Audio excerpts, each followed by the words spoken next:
Oke, kembali lagi bersama channel Guru Vian. Kali ini saya akan membahas soal PJOK PPG Part 3 dan pembahasannya. Nanti ikuti pembahasannya ini, jangan lupa like, komen, dan subscribe. Kita langsung saja ke nomor 1. Guru dalam praktek pembelajaran selalu berkeliling, memberikan dorongan, menjawab pertanyaan, dikemukakan siswa, memberikan kepada siswa agar mandiri sesuai dengan perkembangan anak, mandiri dan sesuai dengan perkembangan anak. Maka guru tersebut menerapkan gaya A. Inklusi, B. Gaya latihan, C. Eksplorasi tak terbatas, D. Eksplorasi terbatas, E. Gaya resiprokal. Ya, kita lihat penjelasannya. Gaya pembelajaran inklusi adalah suatu gaya pembelajaran yang digunakan oleh guru dengan cara menyajikan materi pembelajaran secara rinci dan menawarkan tingkat kesulitan yang berbeda secara berurutan, yang bertujuan agar siswa kreatif dan mendapatkan kemudahan dalam mempelajari suatu keterampilan gerak. Ya, itu. Jadi itu pengertiannya gaya inklusi. Artinya jawaban yang benar adalah gaya inklusi. Lanjut ke nomor 2. Tes unjuk kerja yang meliputi lebih dari satu item tes disebut tes rangkaian gerak atau disebut dengan A. Measurement, B. Multiple test, C. Assessment, D. Tes terpadu, E. Battery test. Jawaban yang tepat adalah multi test. Penjelasannya, multiple test tugas yang diberikan kepada siswa tes sudah mengukur lebih dari satu kemampuan yang diinginkan. Jadi ada banyak variabel yang digunakan, lebih dari satu. Oke, nomor 3. Dalam aktivitas ritmik ada istilah isolation.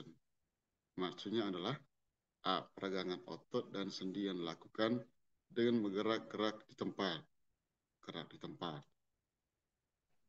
B. Peregangan otot dan sendi yang dilakukan secara diam. C. Gerak yang dilakukan tanpa memindahkan posisi tubuh, tetapi hanya melatih otot atau persendian lokal. D. Unsur yang dapat dikembangkan dalam membuat suatu rangkaian gerak. E. Koreografi yang dikembangkan agar memiliki seni gerak. Kita lihat di penjelasan sebelum kita menjawab soalnya. Isolation pada tahap ini biasanya posisi kita tidak berpindah tempat kemana-mana, tidak berpindah tempat. Misalnya posisi half squat, kaki dibuka sebesar 1,5 bahu, ya. Kemudian lutut agak ditekuk, gerakan dilakukan hanya terbatas pada persendian lokal, ya. Itu penjelasan. Artinya jawaban yang tepat adalah C. Gerakan dilakukan tanpa memindahkan posisi tubuh, tetapi hanya melatih otot atau persendian lokal. Oke, kita lanjut nomor 4. Pada saat berlari, menambah gaya kecepatan agar menghasilkan percepatan yang maksimal. Pernyataan tersebut sesuai dengan A. Percepatan, B. Hukum Newton 3, C. Percepatan hukum Newton, D. Hukum Newton 2, E. Hukum Newton 3. Ya. Oke, penjelasannya adalah jawaban yang tepat adalah hukum Newton 2. Ya. Oke. Pembahasannya, hukum Newton 2, seberapa besar gaya yang dibutuhkan tangan dalam melempar untuk mendapatkan jarak yang jelas. Semakin cepat dan kuat tangan melempar, maka sifat inersia atau kekekalan dari bola akan dapat dipertahankan sejauh mungkin. Itu penjelasannya. Jadi jawabannya hukum Newton 2. Oke.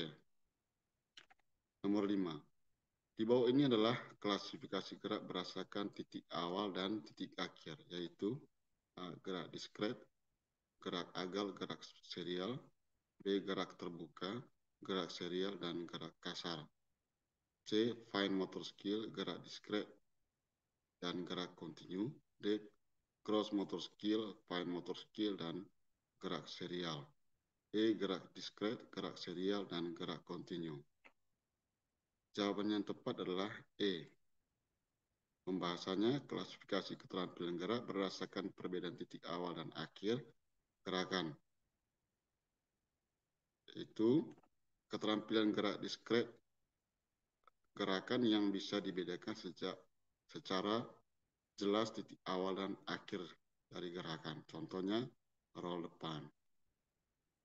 Keterampilan gerak serial, ya, gerak yang dilakukan berapa kali, ya, berguling, contohnya berguling berulang kali. Gerak keterampilan kontinu, gerak yang tidak bisa dengan mudah ditandai titik awal dan akhir. Contohnya, gerak bermain bola. Ya. Itu penjelasan dari gerak diskret, gerak serial, dan gerak kontinu. Oke, nomor 6. Pada permainan tenis meja, posisi akan saat menerima servis menggambarkan A. Hukum Newton 2, B. Gerak lurus, C. Gerak melingkar, D. Hukum Newton 1, E. Hukum Newton 3. Jawaban yang tepat adalah hukum Newton 1. Kita lihat penjelasannya.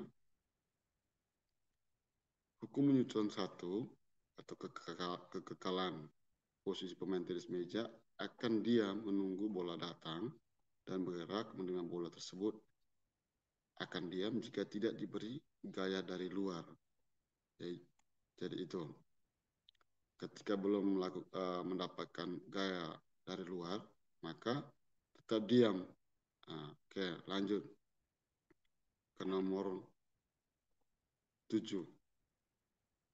Pak Agus adalah guru penjas di salah satu sekolah swasta di Kota Kupang. Pak Agus setiap akhir pekan mempunyai agenda bermain bulu tangkis. Ya, mempunyai agenda bermain bulu tangkis bersama teman dan masyarakat sekitar.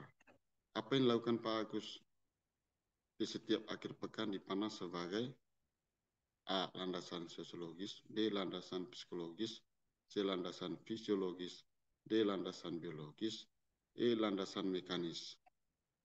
Jawaban yang tepat adalah landasan sosiologis. Kita lihat pembahasannya. Landasan sosiologis pendidikan adalah acuan atau asumsi dalam penerapan pendidikan yang bertolak pada interaksi antara individu sebagai makhluk sosial dalam kehidupan bermasyarakat. Jadi Pak Agus ini memposisikan dirinya di kehidupan di lingkungan masyarakat sebagai makhluk sosial, ya. Oke, kita lanjut ke nomor 8. Pak Budi adalah guru penjas di salah satu sekolah swasta di Kota Jakarta. Pak Budi mempunyai hobi melakukan jogging ringan, push up, jumping jack, dan lunges ya dalam 2 sehari sekali sesuai kebutuhan. Ini sesuai kebutuhan. Apa yang dilakukan Pak Budi dipandang sebagai A. Landasan mekanis, B. Landasan fisiologis, C. Landasan biologis, D. Landasan sosiologis, E. Landasan psikologis. Jawaban yang tepat adalah landasan biologis karena Pak Agus merasa pentingnya untuk membuat agenda khusus sesuai kebutuhan dan dia merasa bahwa dia harus melakukan itu, ya. Kita lihat penjelasannya. Jadi manusia harus tetap menyadari bahwa dalam hal kesehatan tubuhnya, dasar biologisnya menuntut dan mengakui pentingnya aktivitas fisik yang keras dalam hidupnya. Jika tidak, kesehatan dan produktivitas serta efektivitas hidupnya akan menurun. Jadi Pak Agus ini merasa diri bahwa penting dia melakukan agenda setiap dua sehari sesuai dengan kebutuhannya. Oke, nomor 9. Pada perkembangan anak usia SD dan awal SMP akan mengalami fase gerak spesialisasi. dalam rentang usia tersebut menjadi 3 tahap sub perkembangan gerak. Ya. A. Transisi aplikasi pemanfaatan jangka panjang. B. Pembiasan refleks prekontrol. C. Awal dasar pematangan. D. Pembentukan informasi, penerimaan informasi. E. Refleksi dasar dan spesialisasi. Jawaban yang tepat adalah A. Pembahasannya dalam rentang usia tersebut 3 sub perkembangan gerak, yaitu tahap transisi dari gerak dasar ke gerak spesialisasi. Kemudian tahap aplikasi, ya pemanfaatan geraknya. Oke. Dalam bentuk keterampilan yang spesialis. Kemudian membentuk kualitas koordinasi yang lebih efektif, lebih baik. Tahap terakhirlah tahap pemanfaatan pada berbagai kegiatan yang membutuhkan keterampilan gerak dengan kualitas koordinasi yang baik. Jawaban yang tepat adalah di poin A. Oke. Nomor 10.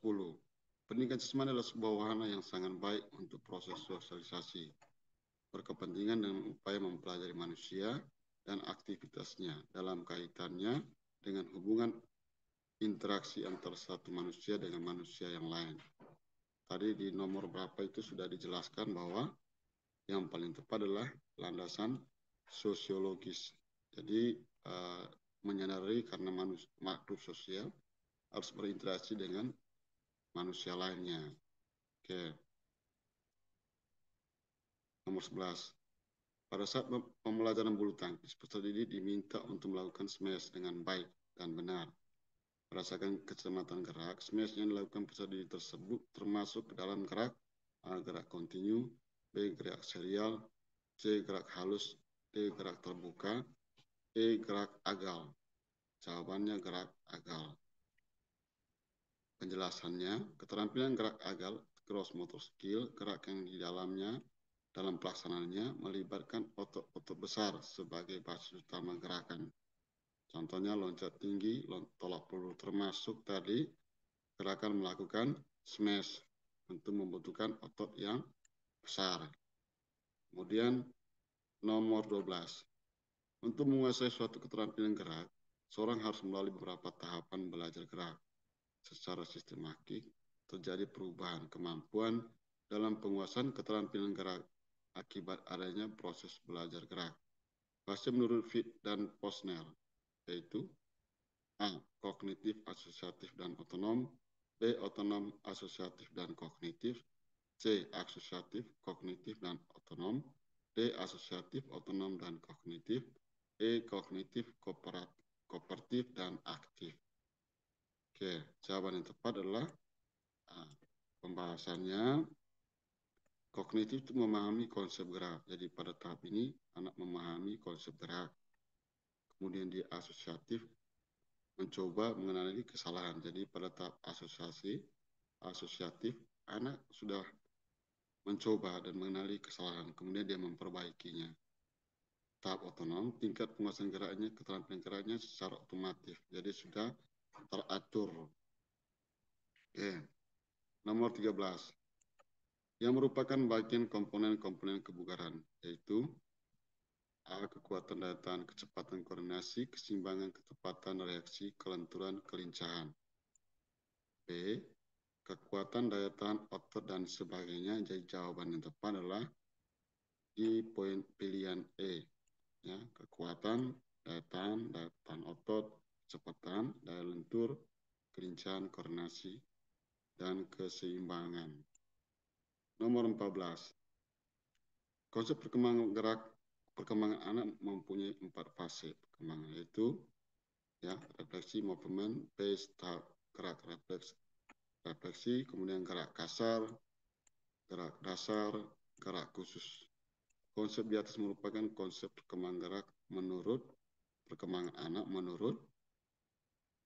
jadi di sini menurut Gallahue, ya, Gallahue. Menurut Gallahue itu ada 4 fase perkembangan anak. Oke.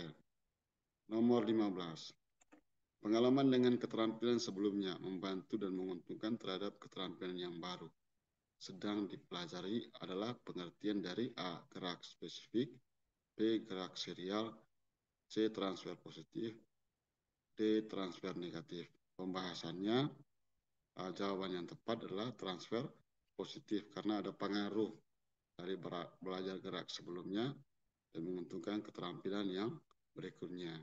Pembahasannya adalah transfer positif terjadi apabila pengalaman dengan keterampilan sebelumnya membantu dan menguntungkan terhadap keterampilan yang baru sedang dipelajari. Jadi contohnya misalnya pengalaman bermain sepak bola sebelumnya dapat mempermudah dalam untuk bermain sepak takraw. Oke, demikian video pembahasan soal PPG di part 3. Semoga bermanfaat ya. Jangan lupa like, komen, dan subscribe dan tekan tombol lonceng supaya soal PPG part 4 ada notifikasi ke teman-teman dan teman-teman bisa melihat kembali, bisa menyaksikannya. Oke, salam sukses dari Guru Fian.